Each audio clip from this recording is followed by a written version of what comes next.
Thank you, Melissa. Well, with so many talks of economic uncertainty and a recession, many are seriously wondering what they do if they lost their jobs. Here to give you an action plan is author and career coach Michelle Schafer. We're so happy to have you join us because the fear is very real. What are you hearing from your own clients, Michelle? You know what? There's a lot of people who are very worried right now, Stefan, because there's a lot of job loss. There's a lot of people competing for jobs, which means that there's hundreds, in some cases thousands, of people competing for the same job. So a lot of fears and concerns out there. No, definitely. And we were talking to our viewers earlier. They've been giving us their stories. And one person said, you know, I was in the job for 26 years. I've applied for 60 to 70. I'm 53 years old and just no bites yet. I know. There's a lot of stories out there. So it's great that we're talking about this topic. Give people an action plan. Okay, perfect. Let's talk about that action plan. Okay, let's travel.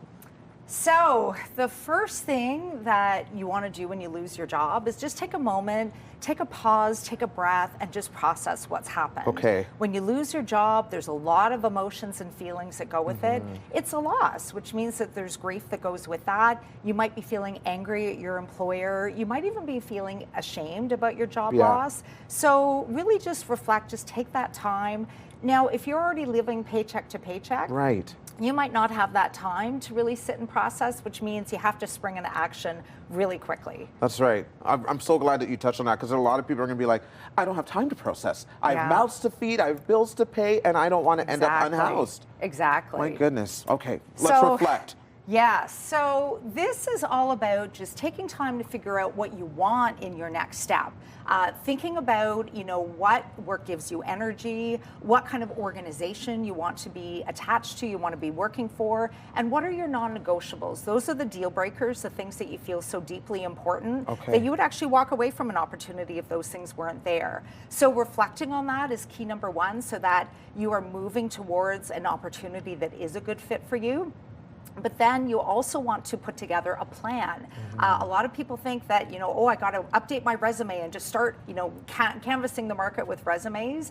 Having a job search plan that involves looking for work online, but also talking to recruiters and networking is going to be really key to make sure that you can find that job that is a good fit for you. What's a common non-negotiable example?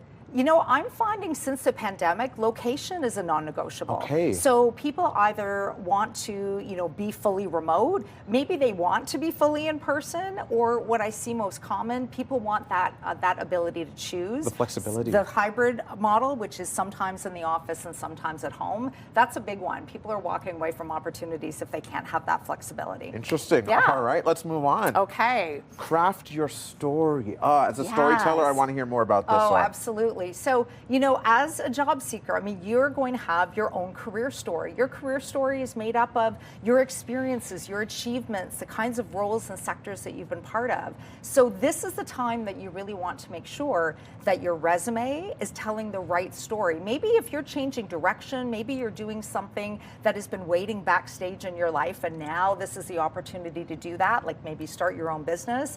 You want to make sure that your resume and your LinkedIn profile are telling the right story about you. So that means putting in those results, making sure that there's lots of value and impact in your achievement statements. You want to make sure that you're giving a lot of proof and evidence to the reader, the recruiter or the hiring manager about the very things that you've done and the proof and evidence that you would be a great fit for the job that you're applying for. Wonderful. How often are you finding that stories are outdated? Oh, very often. Some people don't even have a resume and they're starting from scratch. Wow. If you've been in the same job or the same organization for decades, you might not have anything. So taking the time to craft your resume, taking the time to especially make sure you have a LinkedIn presence, that you're on LinkedIn, and again, making sure that, you know, it's going to be compelling for the reader. You have to be able to stand out in this tough job market when there's hundreds of people applying for the same jobs. That's really fair. Yeah. Your last point says connect. Oh, yes, because people find jobs not because of job applications,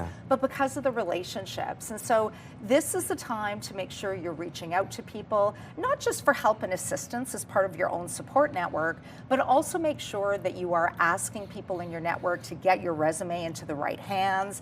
That's a great way to get you to the interview stage very quickly. I mentioned earlier, when you're developing a plan, you want to have networking as part of your plan. That involves reaching out to people in organizations that you're interested in. Learn about that organization. Find out how to get in there. Networking is, believe it or not, 80% of a job search plan. A lot of people think it's just about looking online. That's only 20%. Right. So the connecting is really important. Like, look through your network versus at it, which means that every single one of us knows hundreds of people. Any one of those hundreds of people could provide a lead to a job, maybe even an interview.